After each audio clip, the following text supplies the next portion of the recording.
Welcome to episode number 121 of the BEBC BS Podcast. And as promised on last week's podcast, today we have Mr. Chris Cumnock with us. Yay! Welcome, Chris. Thank you. I don't know if you listened last week or not, but we said you were coming. I always listen to these. Okay. I do. Well, thanks for listening and thanks for showing up this week. So I have a real important question. Okay. Do you think our questions are stupid?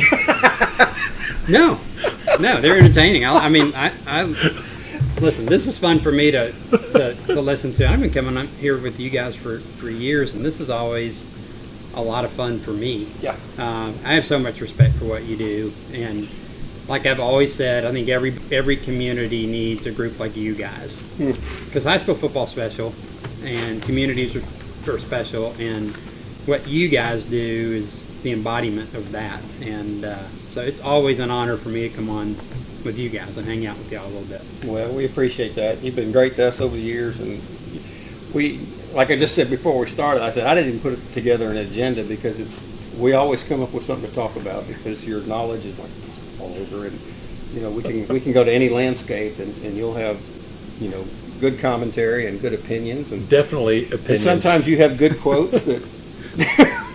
I remember a fire. Let's don't do that. Yeah, it's just it's so. Thank you for coming. We do this every year, and it's always one of our fun times to get together with you as we get together for what used to be, or actually, let me stop first. I do have a couple of things I want to do. First, let's go to the schedule because otherwise we forget about this because it's episode number 121. Right. Last week when we had the coaches here, Alan had in 1972, a long time ago, had beaten Pilot Point, if you remember. Ooh. In 1972, they beat them 18-6 to go to 2-2 on the year. So, game number 121 in the history of Allen football. I can't wrap my mind around this because, even when I moved to Allen in 92, it was 20,000 people. Yeah. So, well, they played Howe. Really? Wow. And if you think about that, Wow. At that time, they must have maybe 12 people in that town. I don't know if they have more than that now. I don't even know what the population of Howe is now. It's grown. They've got it's like, hey, we're coming up on the the neighborhood on the west side is 75 now. Yeah, but it's still not. No. I don't know what It's a nice little school though. could look Good and see sized school. where they. Do they even have an index in this book? They do. They do. Oh yeah, very back.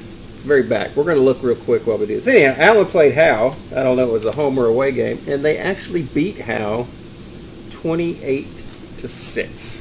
What do you mean, actually? Like, that was a struggle? Well, Back then we weren't that you good. got to remember they had lost to White Wright in Frisco earlier in the year. What was their mascot?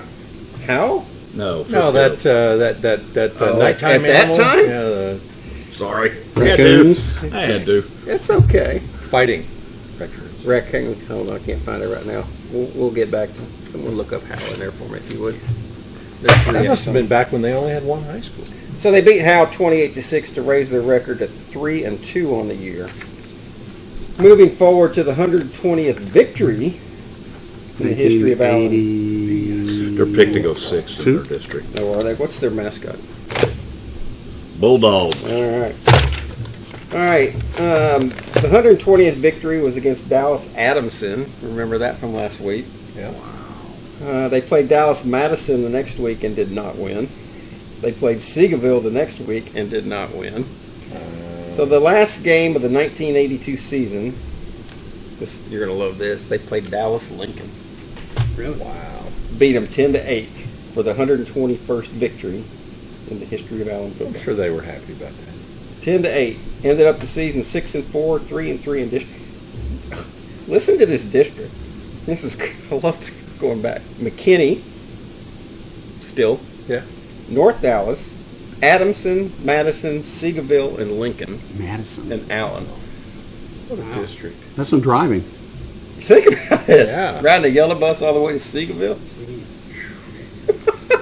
Well, I don't know if they had the traffic like there is now either. Probably not, but still. Still, They didn't have there's 635 no air either. conditioning on the bus either, probably. You'd love to be in that district today, right? Yeah. Like, okay, there's 7 wins. Yep. Easy. Well, and you look, they played Midlothian that year, Lancaster that year, Quinlan Ford. So they did That's a some tough one. yeah, and Wiley. And that's a drive too. Yeah. Well, they were small class, yeah. Fun times. So there you go, people. Now, what was the second thing I was going to talk about? Dadgummit, it's going to come back to me. That was the first thing. It'll come back to me. Well, we're here to discuss what used to be the Landry Classic, which is now changed to the Wipeout Kids Cancer Football Lancer. Football Classic. Yes.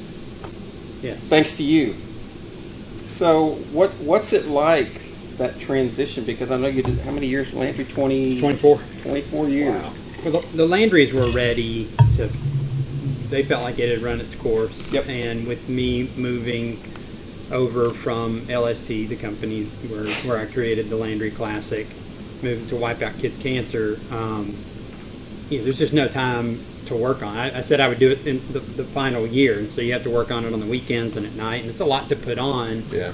I just couldn't do it again. And then, Alan really still wanted to do it, and so I said, okay, well, we can do the Wipeout Kids Cancer Classic. It'll be great for exposure for us and raise money for a great cause. And, we switched it up a little bit now, where the Friday game, always is at Allen, but the Saturday game now is at Melissa. So in my mind, it's, you have the 2 best stadiums in Texas and maybe beyond, but it's going to be fun. It's going to be a lot of fun, and I think it's going to let a lot of people know kind of the impact that we have and the impact that they can have by coming to the game, because every penny spent on a ticket goes directly to programs that impact these kids and their families. None of this money is spent on rent, salaries, anything like that. It's 100% right to impacting these kids and their families. Super. So are you going to have an opportunity, or is there something planned, like during the game or pregame, that gets your message out as far as? Yeah. The program we'll talk about. We have really 3 pillars of what we do. We can talk about it if y'all want. Sure, let's go. So we do 3 things. We work with, as long as there's an overnight stay, and that's 99.9% of all kids who get cancer have an overnight stay in the hospital, and most of them a long stay. So we work with every single one of them in Dallas-Fort Worth. And there's 5 hospitals in DFW that treat pediatric cancer. They're all our partners. And what happens when a kid's diagnosed, and I'll just give you the story of a kid here in Allen, playing high school football here in Allen, having headaches daily. Trainers said, you take him to an optometrist, maybe he needs glasses. So they do. Optometrist said, no, you really don't need glasses. Maybe take him to get an MRI. He may have had a concussion in a game and just got missed. So take him for the MRI, driving him to school the next morning, get a call from the doctor saying, I need y'all to go to Dallas Children's Hospital right now. Straight to the hospital. And she's like, well, I'm taking him to school, and then, I've got a meeting after. He's like, no, they're waiting for you. Take him to Dallas Children's right now. Well, what's going on? Does he have a concussion? Shocking. Well, no, he's got a brain tumor. He's got brain cancer. So you go straight to Dallas Children's, and when you do, or whatever hospital, but when you do, you don't have anything with you. There's no time to go home and pack a bag. You didn't have that. Right. So parents are there. Mom's got her purse. Dad's got his wallet. They have nothing else. Except, as soon as they get in a room, Child Life staff brings in one of our buddy bags. So it's a rolling canvas suitcase. And for parents, it's filled with all the things that they're going to need. Pillowcase, blanket, because hospitals don't give that out to non-patients anymore. They're starting to cut back on costs. Yeah. All your toiletries, a laundry bag, a Sudoku book, a book light, water bottle, all the things that parents need right away, it's there. For kids, age-appropriate entertainment items. Because kids get bored when they don't have cancer and they're not confined to a hospital bed. When you put them in a hospital bed. But the one thing that all of them get is an iPad and the wireless AirPods. And the reason we do that is really threefold. With an iPad, you can download schoolwork and keep up your schoolwork. you can also FaceTime friends and family. A lot of these kids are immunocompromised, can't have any or many visitors. Contact, yeah. So they can still keep up with friends and family that way. But also when they're getting these painful cancer treatments, they can download entertainment to watch and try to keep their mind off of it. Yeah. So that buddy bag is the gold standard in the United States, and every pediatric cancer patient here in Dallas-Fort Worth gets one, day one, when they're in the hospital. We fund novel, cutting-edge research for pediatric cancer. So we're getting researchers started. You know, you can go to the National Cancer Institute and ask for money for research, but if you don't have any data yet, they're not going to give you any money. It's like, yeah, come back when you've kind of got this thing down the road a little bit. So our Science and Medical Research Committee vets all of these applications that we get, and then we fund research projects that we feel like, you know, have merit. And over the years, we've funded $10 million, and that $10 million has turned into another $30 million in research. And one of the projects that we did, if you are a kid with cancer, you have to have radiation. And when you have radiation, you have to, you know, they shoot a beam of radiation right at your tumor, and all of us could lay on the table and be still, right? Because anything it hits, it's going to destroy. You don't want it to destroy good tissue around the tumor. Right. Little kids can't do that. So they have to put them under anesthesia time and time and time again, and that's awful for their brains. It's awful for their bodies. Well, we funded some research where this guy made a motion picture type screen with lights, and the kids lay there. They get to pick out whatever they want to watch. As long as the green light's on, the movie's on, and the beam is on. If you start to move a little bit, yellow light comes on. It's like, hey, you're moving. Got to stay still. When the red light comes on, beam comes off, and the movie goes off. So you're conditioning them. So you don't have to put them under anesthesia. Keep the movie playing. Keep the movie playing. So it's significantly cut down on the good tissue that's destroyed, but they don't have to go under anesthesia. So it's things like that. So we're looking for better outcomes, less invasive treatments, shorter treatments. And then the third thing we do is we do a lot of family programs for the siblings who kind of get pushed aside. Yeah. We have Warrior Parent Socials program where we do date nights for parents with kids with cancer, but we do it with other parents of kids with cancer, so they get to form. Yeah, they get to form that support group.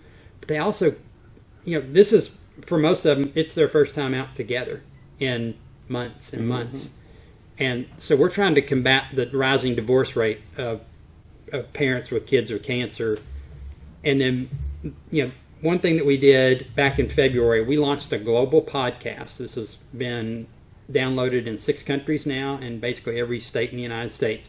Kind of like ours. Kind of like this one. Exactly. We mirrored it after this. But Yeah. But so when a kid gets cancer, they go through a lot of emotions. They are embarrassed. They're angry. They're sad. They're isolated. They go through the why me, but they don't tell anybody because they feel guilty about all that stuff. They don't know that they're not supposed to feel that way. Well, our podcast takes kids from our Young Champions board, which Allen High School has a couple kids on there. But a Young Champion board member sits down with a kid who's beaten cancer, and they just talk. That's an episode. And they go through their journey. Well, when these kids hear it on a podcast who just were diagnosed with cancer, they start to hear, oh, they felt embarrassed too, and they felt isolated, and they did feel like, why me? And it justifies all those emotions. It gives parents and siblings kind of a look inside what they're thinking. And, you know, we had a mom that her son was diagnosed with cancer, 15 years old. For a week and a half, he didn't speak to anyone. That's how angry he was. Didn't speak to a nurse, a doctor, family, no one. He was silent. And she told him one night she was going to go pick his sister up and bring her up there. And she said, you like to listen to podcasts. I found one. You might want to listen to this. So she said he rolled his eyes, and she just left him with that. Well, so when they get back to the hospital, the sister goes up to his room. Mom goes down to the cafeteria to get some chips and stuff to bring up to the room so she and the sister could eat. And she's about to turn the corner, and she hears out of his room he and his sister talking. And she's like, oh my gosh, this is great. Well, they were sitting there talking. He did listen to a couple of the podcasts, and he's telling his sister all these things that he heard on the podcast that he's going through too. And she's like, it broke down the wall. And so it was a game changer for us, for our family. It was a game changer.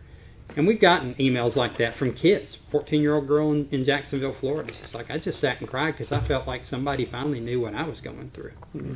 And so all these things, if you come to the game and you get your friends to come to the game, people like that, it's like handing money to these kids and these families for programs that are going to significantly make their lives better as they go through this journey.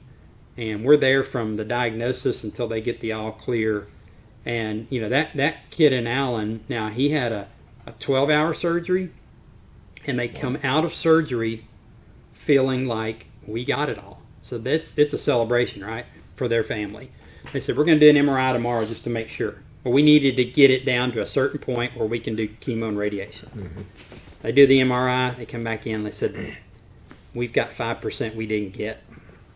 We need to go back in. We got to go back in tomorrow. 7 hours. And they said if we go too deep on this, it could be paralyzed. So we've got to get it just right. They go in for 7 hours. So parents don't know if he's coming out of the first one. They don't know if he's coming out being able to walk out of the second one. They come out and said, we got it. Goes through chemo, goes through radiation, comes back, plays football. But he has to, every 4 months, go through scans, like all these kids do. First scan, second scan, third scan, clear. Now, they were told if it comes back, it's about a 7% survival rate if it comes back. Fourth scan, they find a spot. And so the parents are, they're like, okay, well, how do we know? Well, we're going to do another scan in 30 days, and if it's grown, we'll know that it's cancer's back. Mm-hmm. So they had to wait 30 days. Pins and needles. We don't know. Yeah, with that weight hanging above your head. Yeah, that weight hanging there, and if it goes this way, there's a 7% survival chance. If it goes this way, we're good. Well, it turns out there was a blood vessel. That's all it was. Yeah. But then, now celebration that day, except that just starts the clock ticking for the next 4 months when you got to go back in. Mm-hmm. And I've had so many parents tell me through the years, once you've been told once that your child has cancer, that is a sick feeling when you're just waiting for that scan to come back. And they call and they say, okay, scan's back. And you're just like... That's a fear you'll never get rid of. Right. You have to rely on your faith at this point. Oh, 100%. That's... 100%. So, anyway, that's what we do. That's what this game's all about. I mean, obviously, the game's all about Allen and Midland Legacy and the band and the drill team and cheer and all the things, the community here. But by coming to this game, you can go to sleep that night knowing, man, I just helped a lot of people just by coming to this game. So make this a game that you do come out to. Get your friends, get your families. Make this a big, a community event. We're going to have families there who are in between hospitals. So we're going to have kids on the field at coin toss. We're going to have families there. It's going to be, a great tribute to these kids and the battle that they're fighting and their families. So anyway, that's kind of why we're doing it. I know you told me a story very early on in your tenure there about the buddy bags. Tell us a little bit about what you were able to do to kind of achieve some efficiency and get more corporate sponsors to kick in and have it not cost so much so you can do more of those. Absolutely. So the first question I asked when I was hired is, what do these buddy bags cost? And the answer is $930 a bag. And I'm saying, whoa, that's not sustainable. Yeah. And that's not efficient. It's nobody's fault. I mean, we put good things in there. But my first thing was, okay, I think I can get that number down. Well, the biggest cost are the iPad and the AirPods. Yeah. So one of our board members, he said, hey, I know a guy in Carrollton, Farmers Branch. He brings in iPads, from China. And so I went and sat down with this guy. And he said, what if I can get you refurbished iPads for $230 a piece, which cuts about $315 off right there. And I said, no, I don't want refurbished. And he said, well, come on back. So you go into their lab, and it's a massive place. You got to wear goggles. You got to wear a mask. I mean, it's sterile clean back room, there. yeah. Clean room. Yeah. So he has 2 of them laid out on the table for me. And they're shrink wrap. It's just like you go into to the Apple store and buy one. Which is no You the- can't tell the difference. Which is the refurbished one. Yeah. Yeah. So he said, which is the refurbished one? I said, well, they're wrapped. I don't know. He said, unwrap them. So I unwrap them. I'm looking. I'm like, I'm going to find a scratch on one of these. I'm looking. I'm like, I don't know. He said, it's this one. I said, I would have said that one if I had. He said, you can't tell. He said, we completely redo it. It comes with the same warranty. There's no change. It's fine. It's an iPad. So Yeah. then I told them, I said, okay, I get up and work out every day, and I've had the AirPods, but I buy AirPods from Target now. They're just this, I can't remember the brand. I told them, I said, those are great, better sound for me. They're wireless. You have anything like that? And he says, I'll be back.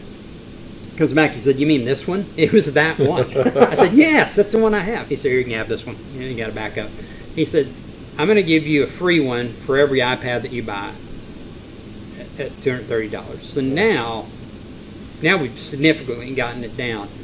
But now companies, as you go out to companies and people like that will do in schools, they'll do buddy bag drives where they bring in, blankets or, they go and raise, this or that.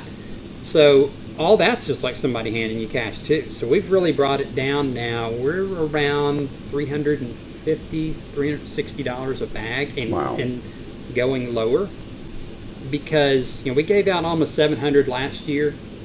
But that number's growing, and when Children's builds the new hospital, 700 is going to go to 1,000, and 1,000 is going to go to 1,200 when Ronald McDonald House adds on, which is something that could very well be in the works. And it's not just kids in Dallas-Fort Worth that are getting cancer. It's if you're in Tulsa or you're in Midland or you're in wherever, Missouri, and your kid gets cancer, the first thing you're doing is grabbing your iPhone and saying, where's the best doctors and where's the best hospitals? Well, here. And so there's a lot to keep up with there, and we got to do that. We have to, I will not let somebody go into a hospital with a kid with cancer and not have a buddy bag or not have programs for that family. I won't, that's not going to happen. As long as That's I'm awesome. there. So anyway, appreciate y'all letting me talk about that. Oh, absolutely. That's awesome. While we do this, and it's so talking about the games that you have coming up in the Classic this year, you've got Allen and Midland Legacy on Friday night, and then on Saturday night I was going to do that. you have Parkview, Arkansas, and Melissa at Melissa. Both games start at 7, Right. so you can make both games if you so choose to do so. Yeah. So let's talk about the Melissa Parkview game for a minute. Parkview being a 2-time state champ, you told us earlier. Yeah, for sure. So I got to Parkview through an Allen connection. Casey Dick is a state championship coach himself in Arkansas. Yeah. Suggested them, and he said, look, I know Melissa's loaded, but these guys can come down there and play with them. They've got a lot of Division I talent, 2-time defending state champ. They're hungry to show up a Texas team, Oh. I'm sure. They can't wait to come down here because, when you're in Arkansas, all you hear is, yeah, football's good here, but it's not Texas. And that's what everybody hears. Well, everybody wants to come into Texas and say, okay, we can go into Texas and win. Yeah, we see what Pulaski Academy did to Highland Park. Yeah, exactly. Yeah. And so really excited about that game. That Parkview team's loaded. I mean, they're really good, and Melissa is too. Melissa got a move-in quarterback from Hoover, Alabama, that is really. I was up there a few weeks ago, and they were just down on the field, just in shorts, just the kids working out. And I'm like, is that kid from? They're like, yeah, and you can tell he's special. He's good. I mean, he's going to be really good for them. So that's going to be a great game. Obviously, Midland, Legacy, and Allen played deep into the playoffs last year.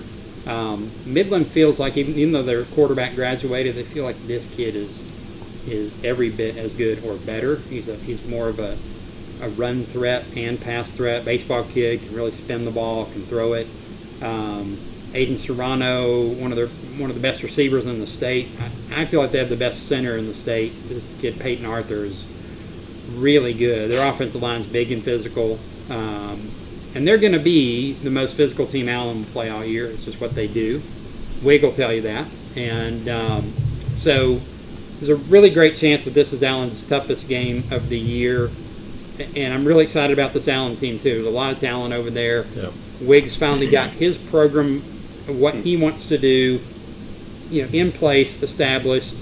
Coaches are here. He's got a good staff. Coaches are not leaving.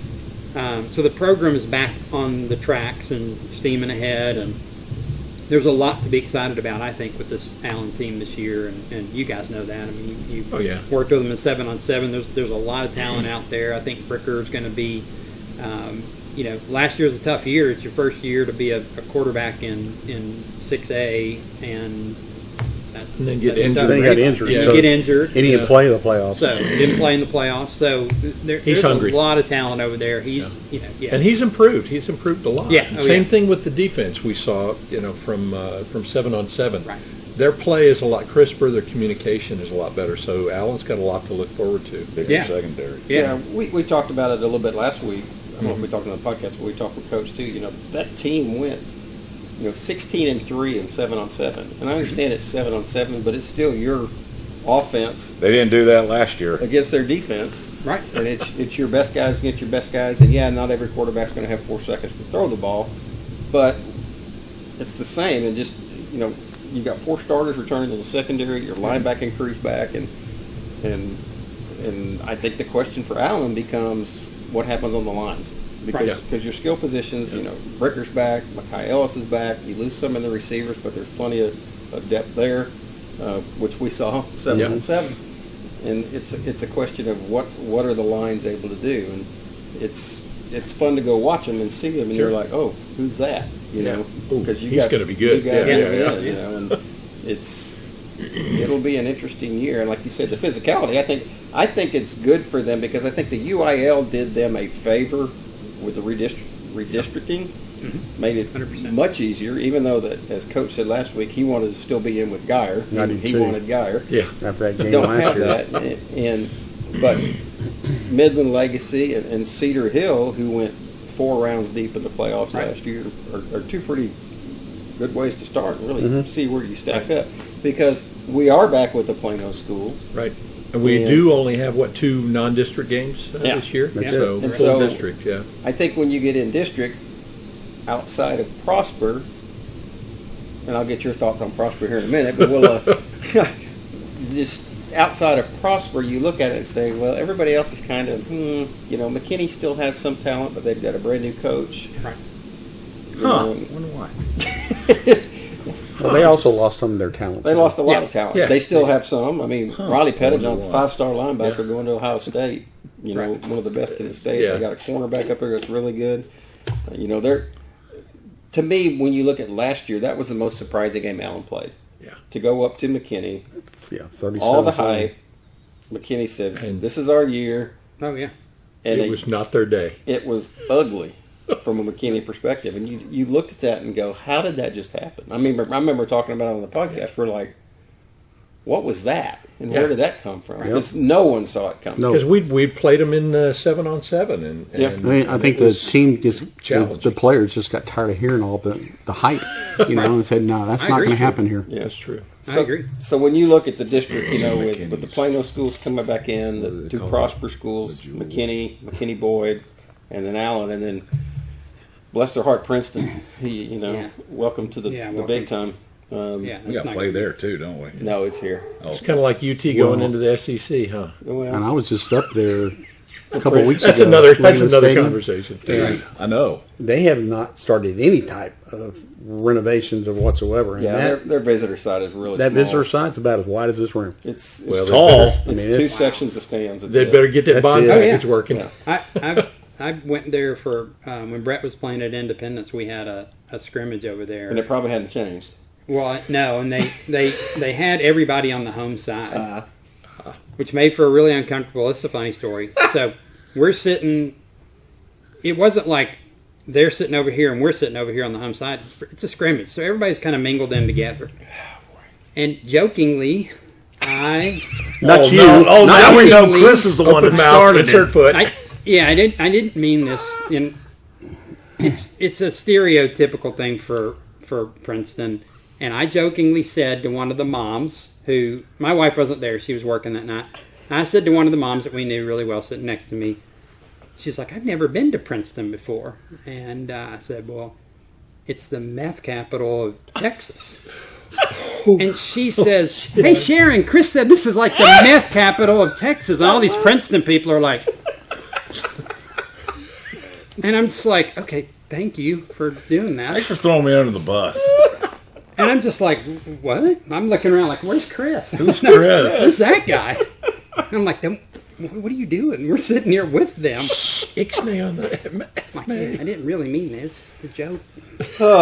Kind of wanted to stand up and go, I didn't mean it. Someday that's going to come back to haunt you. It probably will. Well, you know, now that Kind of like a fire. So when you look at District 66A with that group, who do you see coming out of it as the playoff teams? Allen. I mean, I think Allen's going to be. I think McKinney, and I think Prosper will come out. But you hear from people about, because I've said, well, I think Allen's a favorable district. And they're in there at Prosper. I'm like, well, they should have beaten Prosper for the last 2 years. Yep. And look, Prosper is a good program, but sometimes I think people act like Prosper's like Ohio State or something. And I'm like, they're good, but I think Allen beats them this year. I think Allen beats everybody in that district. I really do. I think Allen gets back to being Allen again this year. So which of the Plano schools is kind of like on top of that stack? And it doesn't matter. I mean, That's a short stack, huh? no, it's just, I mean, I would say East. yes. Of the Yeah, three. I would lean against I would lean towards They're East. the best coached, but again, that's the biggest mystery to me every year is how do you have that many people in your schools and be that bad at football? I don't. You can't keep understand pointing at it. demographics. I mean, that plays a role, but they've got a lot of students, and that's going to be our last game of the season too. So, East, it may come down to that for I district think championship. you can point to demographics. I think it'll come down to that from East making For Plano, the for sure. Yeah, Yeah. especially between the three. Absolutely. Yeah. Because like Chris said, I think Allen, Prosper, McKinney will be 3 of the 4 playoff teams, and then after that, whoever. I don't think Princeton. I don't think Boyd. You look at Rock Hill, Maybe. Scrappery. Again, I mean, you say McKinney's a guarantee. I mean, that whole program's changed this year, so this could be a Building. hiccup. Yeah, a hiccup be. year for Could those be. guys. I don't Not know. unknown. They'll be better coached this year. Yeah. I think. Yeah. But still, it's They'll probably still be a little new, more a whole new system, and yeah, Yeah. it'll be interesting to see. we've all seen that happen. So when you look at the landscape of 6A this year, is it the same old story?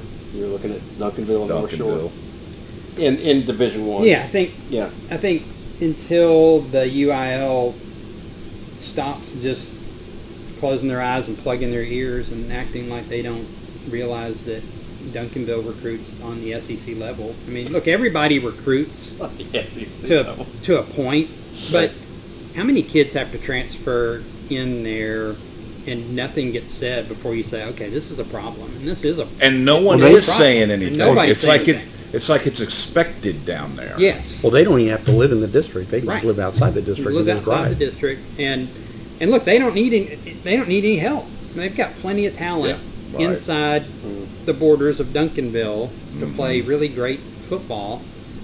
But I just think and Sock's the same way. And their quarterback this year is already committed to Alabama. Yeah, Keelan Yeah. Russell. Yeah.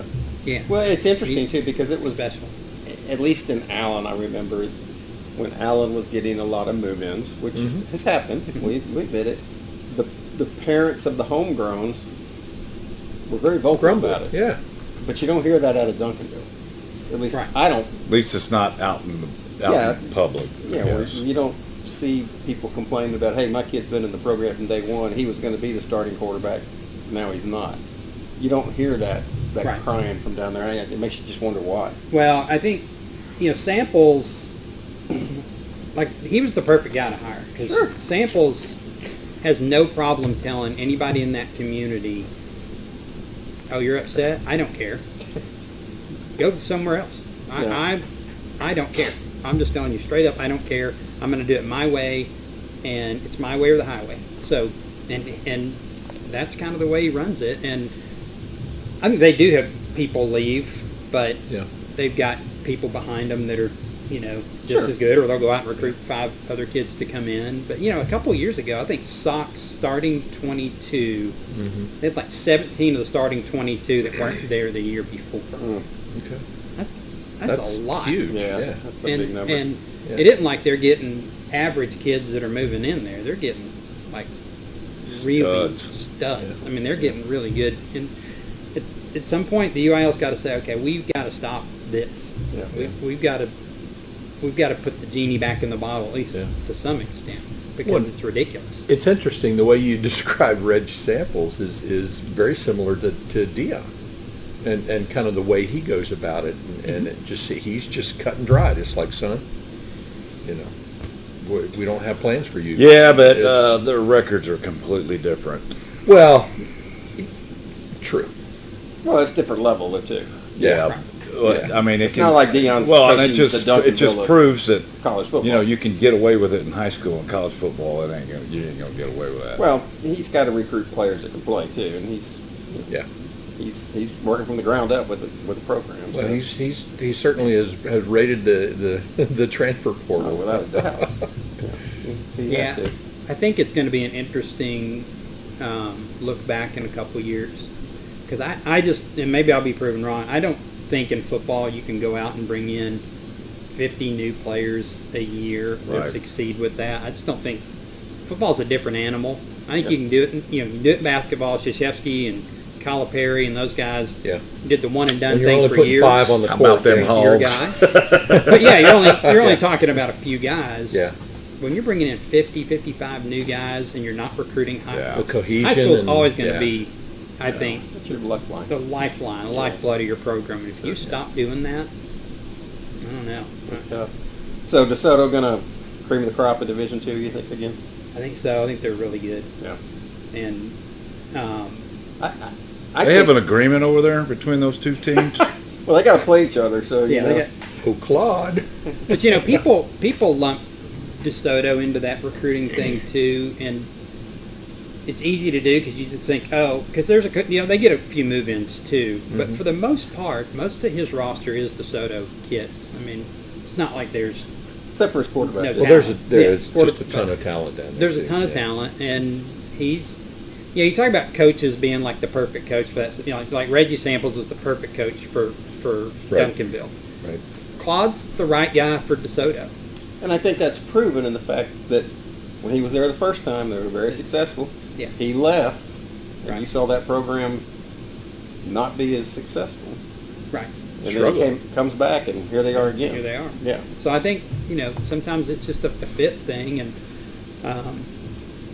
I think Wake's a good fit here. And one thing I'll say about Lee, too, is if you're a parent and you'd like to think that parents would say, okay, I don't want my kid's high school football career to be the best thing that happens in their life. Regardless if you win a state championship, you're all-state, you're really successful, you don't want that to be the best time of your life. And I think what Lee's trying to do with a lot of the programs that he's put in for these kids is to help get them ready for whatever's next. Not get them ready for the next level of football, but get them ready to be great dads and great employees and things like that, great husbands. And there's a lot to be said for that. And can you transfer somewhere else and go play somewhere else? You can, but I think if you're a parent and you're looking at the holistic thing, this is a pretty special place to be. You've got a great stadium, you get great community support. Student section here is unbelievable. The last couple of years has just been a game changer in the student support. And Wig is also, you'd mentioned alumni, but he's really activated some of the alumni to bring in. We've got so many NFL players, so many other players who cared and haven't been shown that love, and they're given the opportunity to come back. No doubt. And join with each other and share stories, but also influence the current kids and say, hey, there's a lot of opportunity out there for you. Oh, for There's sure. a lot of positive things For sure. on the horizon. Yeah. Well, the first time I ever met, I didn't know Lee when they hired him. I called around to some people that did know him, and I got nothing but positive stuff. But then I had to go meet with him because he was not overly happy with me because they had St. John Bosco as game one of his career. So Well, but he didn't know you yet either. he didn't so know me yeah, yet yeah, either, yeah. and I had to explain to him, look, I did not want this to be game one, but Chad Morris is the guy you probably want to call here. Because I tried to talk him out of this and say, no, Why Get is in it- Why line. is it all fingers point to Chad? I told him, I'm like, you don't want to play those guys. No, I do. I'm like, I don't think you do. No, I do. I'm like, I don't think so, but okay. But anyway, but after spending an hour with Lee, I'm like, okay, he's gonna do good things here. He really is, and I think that's we're starting to see that now, and when you lose your quarterback, you still go 4 rounds deep in the playoffs last It's year. awesome. Yeah. It's not a fluke. It's a testament of how they brought that team together. Yes, you're 100% right. And those kids at that point were believing and felt like we'll do something to get it done. Yeah. It may be a little unorthodox, but we're going to do something today to get it done. And then, they almost We got almost went to the 5th round. almost went to the 5th round. So I think there's a ton to be excited about, and I'm hoping that stadium is packed. I know Midland, they're They're going to bring them. they're going to bring people, and they've heard nothing but incredible things about the stadium and the fans, and Is he telling us to be nice to him?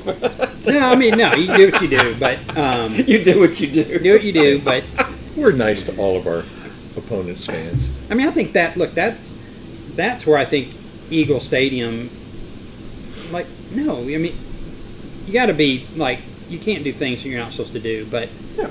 but it should be a cruddy place for people to come play. People should leave here going, I don't want to play there again. That's Fans that are- was intimidating. And That it's was almost intimidating. it's almost like Yeah. when we were back in the double wide. How Yeah. loud would we Oh get my God!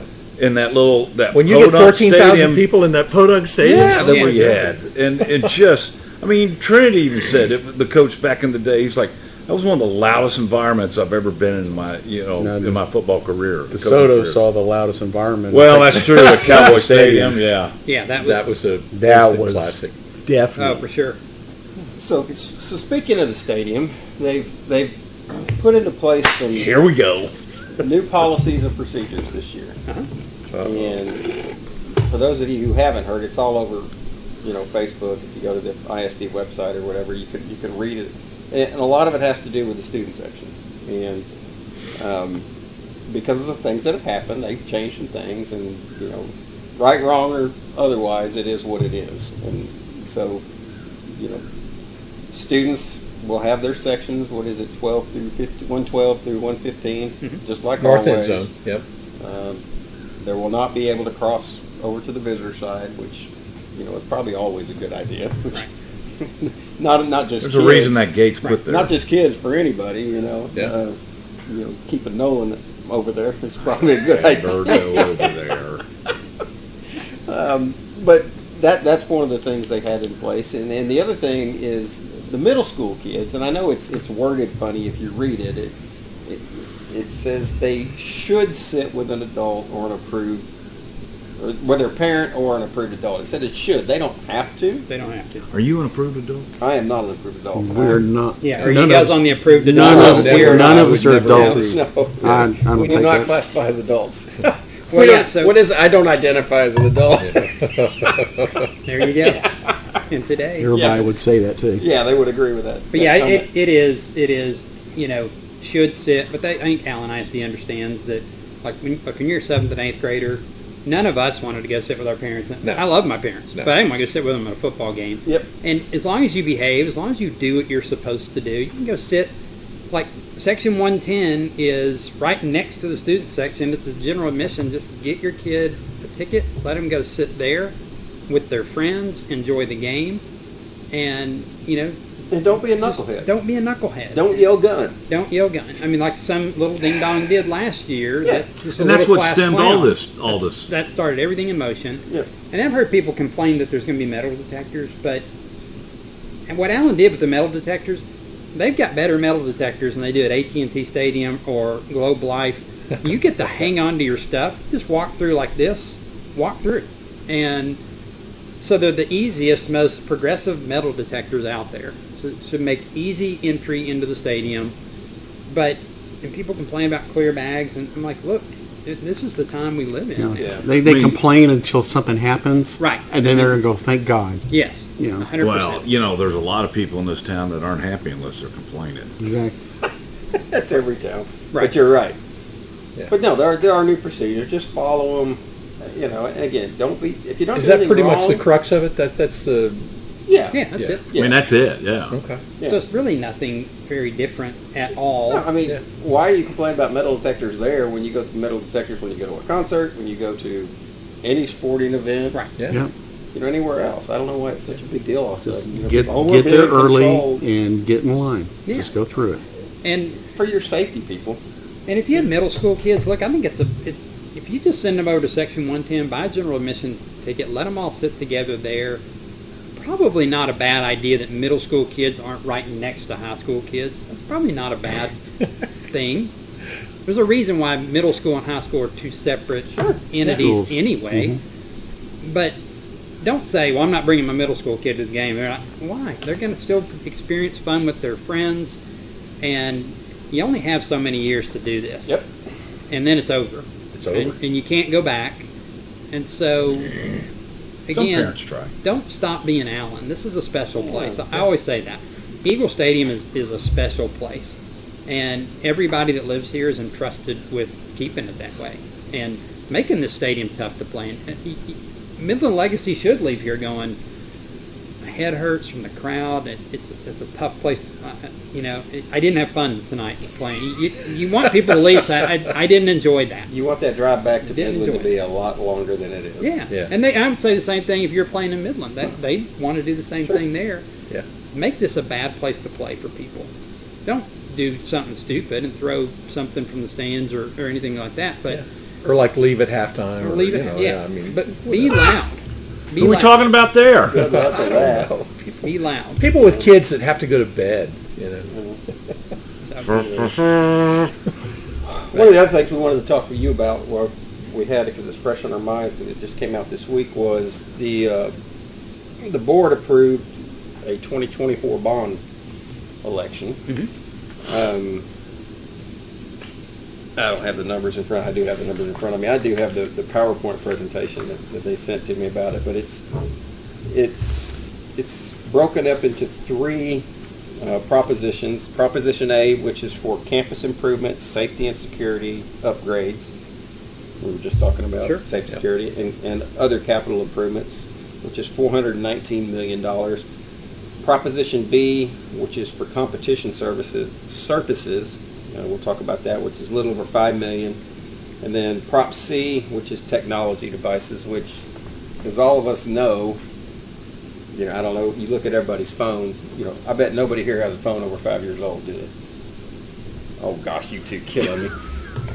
I do. All right, well, here we go. Yeah, it works Ready just to fine, call? too. 6 years old. Well, I say that, but my battery's starting to crap. Time to You probably won't be in that group long. Mine's good. Hey, James, do me a favor. Yes, sir. Step on that thing right there crawling towards you. It's one of those It's the mud dog. poisonous. He's still alive. Oh. Get him You got a hole in your shoe?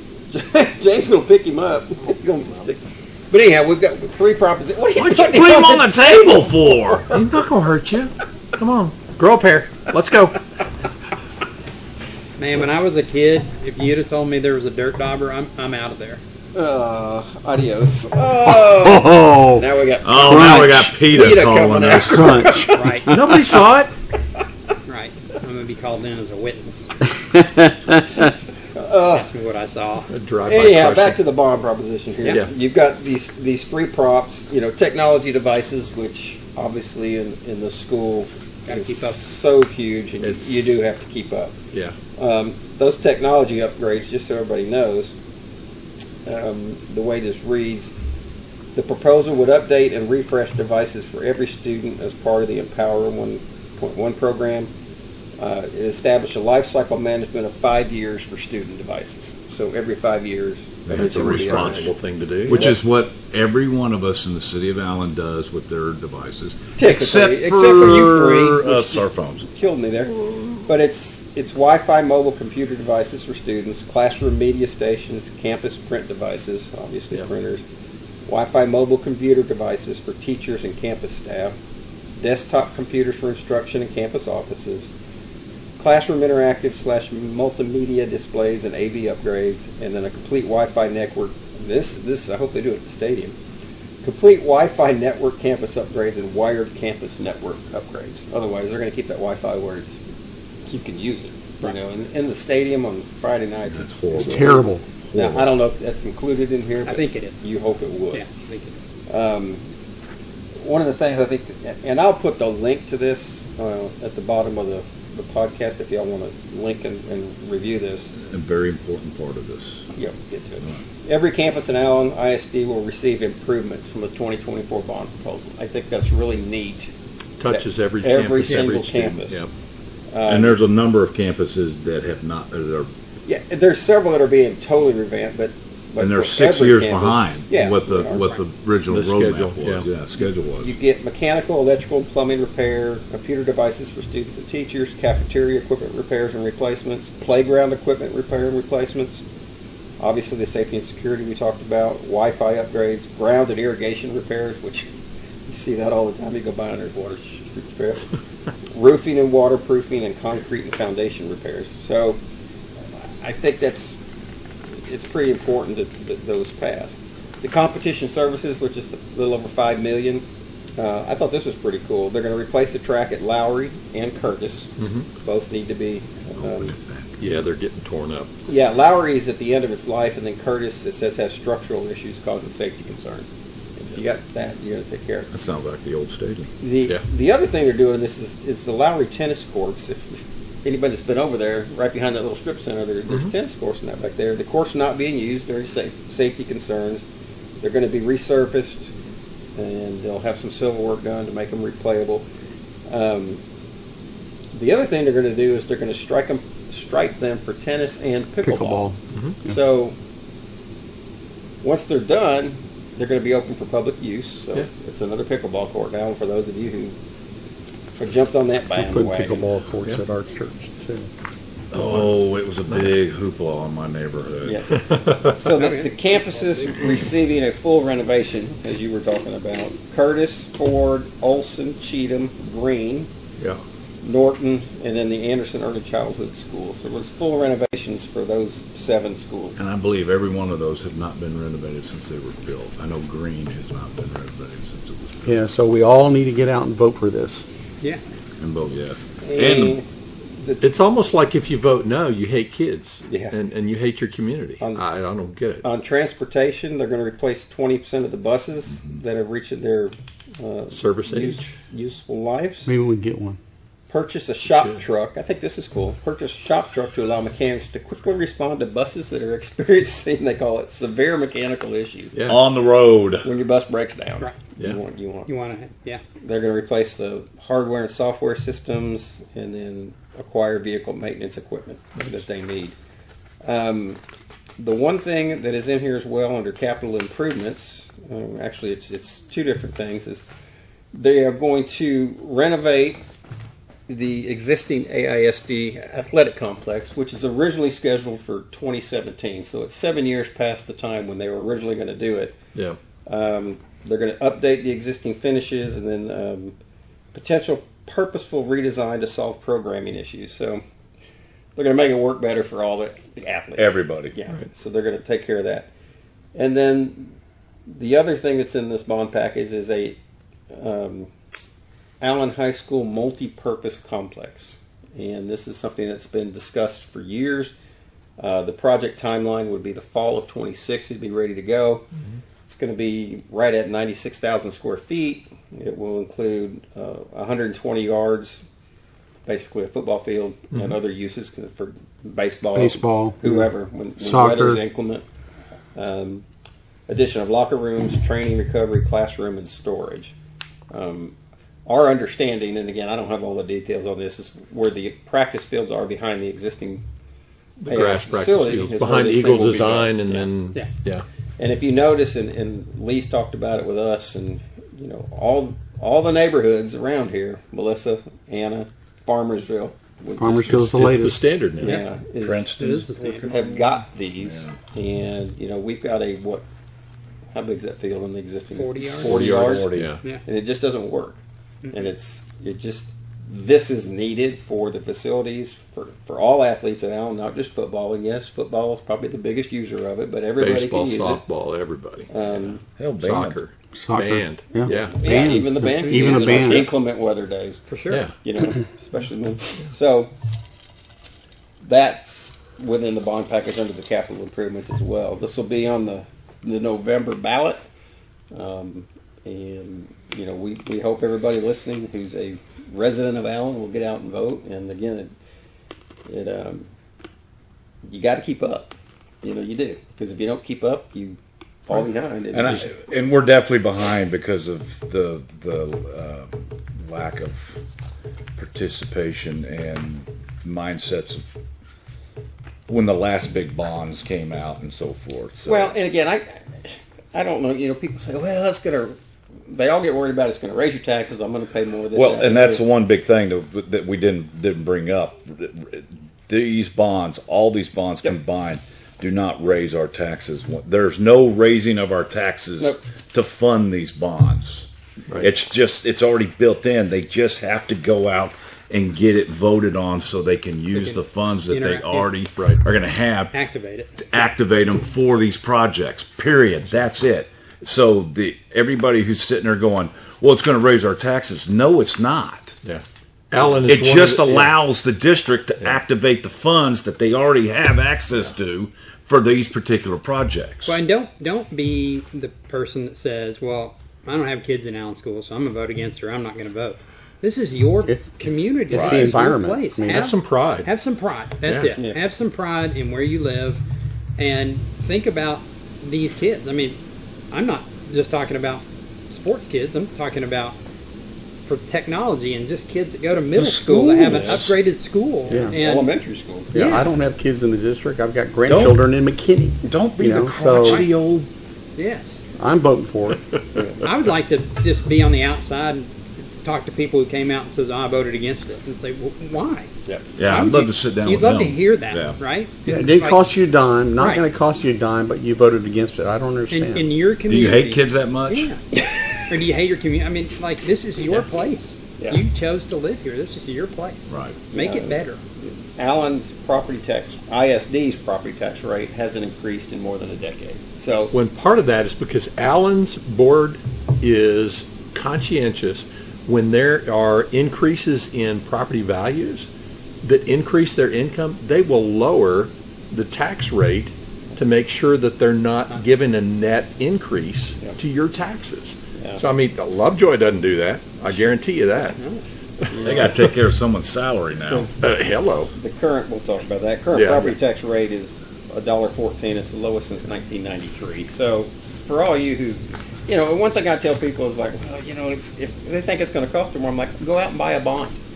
Yeah. Because you know what? The interest you earn on that bond you buy is going to more than pay for the increase in your property tax. For sure. Go buy one of them, or two of them, or three of them, or $100,000 of them. I don't know. It's easy to do. Well, this should be the easiest thing when you go in to vote, just to say, of course. So This should be easy. I think those All three of them, The because they have BE to be separate. Yeah, all three. BEBC approves this message and Yeah. There you looks go. for everybody to do It's a affirmative no-brainer. vote on it. No brainer. All right, Chris, we're going to get into one thing and maybe some other thing before we start. One was the new coach. You got to run. I gotta go. Well, then go. Okay. I'm just telling you. So Okay. you can end Bathroom- the thing. bathroom's right there. I wanted to say thank you. Bathroom's right there. It's James has y'all got to can- run. I gotta run. Oh, go. Okay, run. Yeah, run. He's got to leave. I gotta get there by 11. So. All right, we'll get there. See you guys. Bye, Okay, buddy. James. Where's he going? The Todd Dodge hire Yeah. over in Lovejoy. What did you think of that?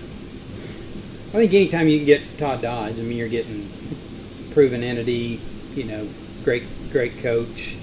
Yeah, but he's been out of the game for a while. Yeah, we hear that, He but was out so long. I mean, but my thing is people are like, oh, we got Todd. Well, and this is not. Hey, we had Chad Morris. I'm a Todd Dodge believer, Yep. but Chris Ross was a heck of a football coach. I mean, a fantastic football coach. So it's not like you're like, yeah, we didn't have a very good one. Now we Right. I mean, you had a really good one, Yeah. and so now you have another really good one. So I don't know what the net gain's going to be. And again, that's not disparaging Todd at all, because I'm put me at the Todd Dodge booster. I mean, the fan club. I'm right there with them. I think he's great. I think Riley's great. They know football. They know what to do. They know how to get kids ready to play. But there's. Let me just. He's really good. I will not go down the road I was going to go down. He's really good, and I think they're going to be good for a long time too. I mean, they've got a lot of talent over there, and yeah. See what happens. I think it's a great hire. We talked quite a bit last week with the two coaches about college football and just the week one games are incredible. And we pick we pick with us every week, so we made him and Hargis pick last week, and I'm gonna make you do it too. We may continue this through the season. I may send you and Hargis just to see, so you can pick against these guys. But Okay. we'll talk a little bit about college football, but I want to go ahead and get your picks first. Okay, for for 5 games. Some of them they're actually very difficult. The first one's going to be easy, but it's just the first game of the year, and it's near and dear to my heart because it's FSU. Right. They're playing Georgia Tech in Dublin next Saturday, actually. So Ireland? Yep. Ireland, yes. Yeah. Crazy. I even thought about going. Wow. That would have been so cool. Yeah. 'Cause I was You were just there. I was just in Dublin. I know. I was like, told Sherry, I Should've said, just stayed. we should have stayed months. You can work remotely. Right. That would have been really cool, to see how the Irish deal with American football. So they had it in London, but they're playing in Dublin. Yeah. So That'd be fun. yep, your pick on that one. FSU. I would have I thought so. was going to say, that's got to be FSU. And we were talking last week. We don't remember a week where there's so many good games week one, because usually everybody, Yeah, a lot of these teams. cupcakes. I'm going to Yeah. pick Alabama. I'm not going to pick Texas. You won't see those games because they're not. But you got Clemson and Georgia at the Mercedes-Benz Stadium. Well, okay, look. So I don't hate Georgia like I hate A&M or Auburn, but it's close. But Yeah. no, even though back up Dabo with that. Sweeney is a former Bama player, I got to say, I was so glad that when Saban retired, we did not pick that clown to be our head coach.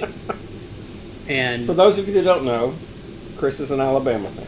Roll Tide. So But there you I just think, look, none of us, I don't think anybody around this table likes the NIL, and we don't like the transfer rules, and Dabo doesn't either. And so he's just like, well, I'm not going to use them. I'm just not going to do it. Mm-hmm. Then you should get out of coaching, because you got to evolve. yeah, you got to evolve. And look, nobody likes the rules, but those are the rules, and everybody else is taking advantage of them. And you're like, he said a couple months ago, he said, I can't imagine going into the portal because those kids are in the portal for a reason. Why would I think any of them could come in here and be better than what we have? Yeah. You haven't looked very well. I mean, very close at the portal. Hey, I mean, A.D. Mitchell, please. There's a great example right there. I mean, and Jameson Williams, helped Alabama. I'm not saying you fill your whole roster with them, but you cherry You pick could fill a little hole. a hole here and there Yeah, for sure. And so, Georgia's better than Clemson. I think it could be a close game for a while, but give me Georgia in that one. But if Clemson were to win that game, it'd be almost Christmas come early in my house. But, look, if anytime Georgia loses, You're happy. it's better than that. It's better than that. And they come to Tuscaloosa There's this a year. Snoopy dance. Yeah, they come to Austin too, so Yeah. So, anyway. that'll be fun. Miami is at Gainesville playing Florida. Miami. Because I don't think Florida's very good. I don't either. They've got some problems down there they need to resolve. Yeah. I know who you're picking on this one, but I'm going to say it anyways. Notre Dame's traveling to A&M. Please let Yeah. Notre Dame win. Look, I don't like the Irish. I don't like them. Well, again, But- this is picking who you think's going to win. I know, but that one In College Station, that's going to be tough. It's going to be tough. I think A&M probably wins it, so I'll take A&M, Oh, but not because I Want to? want to. And again, Christmas can come really I early. think at Notre my Dame's. That is no different environment Notre Dame goes into play in every week when they go to. For sure. they go to Ann Arbor. They go. Where I think Notre Dame's going to, We'll see. but I'm not the one picking. But I'm just saying.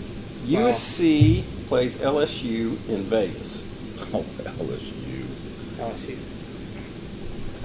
All right. Be happy if they lost too, though. Yeah, They're on my hated list. I think his hated list is pretty long. It's pretty, my It's wife every was other like, "You SEC shouldn't hate." I'm like, "It's sports hate. It's different. It's not personal. It's not hurt. No. All Well, right. sometimes. It's Well, that takes care of week 1 for football. And so that's 2 weeks away, other than the FSU game. So we'll get back with you on how you did. But we'll pick other games with you for these throughout the Okay. season. So we got one next week, and the rest of them are 2 weeks. Yeah, Yeah. I guess some start probably Thursday or whatever. Thursdays, but those are the yeah. big games of the weekend. But isn't it great that football's finally here? Isn't it though? Ah, It's wait all year. so much fun. So who's your college pick this year to win on? yeah, it's pretty. There's a lot I mean, of everyone It's says open. Georgia, Yeah. but and they probably should, but I think there's like 6 or 7 that could. Yep. That you can legitimately make an argument to say that they, breaks go their way, they could win the whole thing. So Georgia probably should win it. I'm not a big Carson Beck guy, though. I know people are talking about Carson Beck's going to be the first pick in the NFL draft next year. I'm like, okay. But then you've got your backup quarterback for the next 8 years, because I just don't see that guy as being. He's a really good college quarterback, but Yep. I don't think he's There's a lot of those. elite. Yeah. Yeah, there's a lot of There's a good lot of college good. quarterbacks. Heisman Trophy winners. Yeah. Yeah. Yeah. I mean, but yeah, Georgia won it with Stetson Bennett. Yeah. You can do that. Walk on. Yeah. Who goes and throws 4 interceptions against Cowboy Should've been backups like last 7. week. Yeah. So it just shows. Yeah, I It's- mean- it's not as an exact science. No, and I think it's the landscape's getting to be a little more flattened out. The rich are always going to get richer in college football, but I think the landscape is, instead of going into the season saying, okay, it's going to be this team or this team, now I think there's like 6 or 7 that you're like, yeah, they could win it. They could do that. Yeah, I think if you look at the AP top 5, any of those 5, you wouldn't be surprised if No. one of them pulls No. it off. Not at all. You know, because you got Georgia, Texas. Texas, Tennessee. Oregon, Ohio State, Ohio Bama. State, Bama. You know, you look at those teams, you're like, okay, any of them. If one of those wins it, Is you Oregon win. that high? Yeah, Yeah, Oregon's they are. 3. 3. Yeah, they're up there high. I thought Texas was 4. They're 4. They are 4. So yeah, but you look at that and go, none of them would surprise me. No. Now, the good Yeah. thing is a lot of them, play each other, and that then Oregon plays at Ohio State this Yes. year, I think. Yeah. Texas and Georgia play. Yeah. Uh-huh. So you're getting some of that. I mean, the SEC eats its own. But Yeah, it And always Georgia, has. Bama play. Now it looks like the Big Ten's going to start eating its own, which it should. Right. Texas goes to Michigan this year, which I don't think Michigan will be as good, but that's still not easy. Right. Second week of the season actually to go up there. So. Well, that that Michigan team last year, with all those 50-year seniors and all those, I mean, they were, Jeez, they were studs. yeah. Now they're in trouble. And, if we continue to handle the ball off in the Rose Bowl, we'd probably beat them. But that still sticks in my craw. Got a guy that's run for 6 yards a carry, and we stop You don't giving give them it the to ball. Yeah. Like, It's funny how you outcoach yourself sometimes, Yeah. So which that, happens a lot. that still hurts, Yeah. that one. Yeah. Losing to Jim Harbaugh hurts. Not my favorite human. We need to go down his bad list sometimes. We'll just come in. That'd be a 3-hour podcast. Yeah, we'll just pick topics and say, okay, who's on the bad list? Well, it's not just confined to football either. Let me just tell you that. We haven't discussed politics yet. I mean, Steve Kerr and LeBron James are right at the top. Thank you. Thank you. Thank you. I'm a big Celtics guy, and Yeah. Steve Kerr not to play Jason Tatum in 2 games. Yeah. Can't wait till the Warriors come to Boston. Boston next year. It's got a lot of hate on it. He's got. You ought to see his calendar, his house. All these dates I'm are listening. circled, I'm like, man. yeah, that's that one. Awesome. I'm upset that A&M fired Jimbo Fisher. I wanted him to get a true lifetime contract. Like, please keep him. I wanted. He's so good for the rest of this conference. I wanted Ed Orgeron to be at LSU forever. Oh, he was classic. I wanted Gus loved him. Malzahn to be at Auburn forever. Oh. These dang teams keep trying to get better, and I hate it. But Well, let's hope we never get on Chris's bad list because it's just sports. he'll be on some podcast talking about us. No, Who I are wouldn't these do that. guys? I wouldn't do that. I love you guys. Y'all are the best. And No, thank you. We appreciate you being here. that's an honor, Absolutely. always. We will see you Couple 2 weeks. weeks. Yeah. Our tailgate starts at 7 in the morning. Yep. I'll be there. If any of y'all are around want to come get a breakfast burrito, we'll be doing that starting early. Y'all need me to bring like donuts to you or something this year? I That'd feel be like I great. don't bring anything. Bring a donut. Okay. A couple. Bring y'all donuts. Bring more than one. I just shall beard. Your Who one gets it? donut. Who gets Yeah, it? we got a knife. We can split. We'll cut it up. Yeah. Yeah, bring some donuts. That'd be great. Well, just get your friends, get your families to come Yep. out because it's going to be a fabulous game. It's going to be a fun environment. But again, you're going to go home feeling like, well, I helped a lot of sick kids Yep. and their families, and just put yourself in their spot. I mean, this is the darkest And hole you don't- could be in. And if you want a ticket, buy it from the. Yes, don't Don't buy go on the ticket exchange. Yes, please. because don't. that's just taking money out of the Right. pocket. I mean, out of our. This is the ability to one help. game of the year that just don't use the ticket exchange. Yeah. If you're not going, eat the ticket. That's fine, but don't, let Right. other people, because it's all going. It's Yeah. like Chris says, it's all going to a good cause. But go to the game. I mean, 100%. Allen's going to need you. Go to the game. This is going to be a tough game. Yep. They're going to need you. Let's get the season started off right. Well, we look forward to it. Better as we yet, do if every you year. don't use your tickets, donate it to the ticket booth and have There you them go. sell it to Yeah. somebody. Yeah.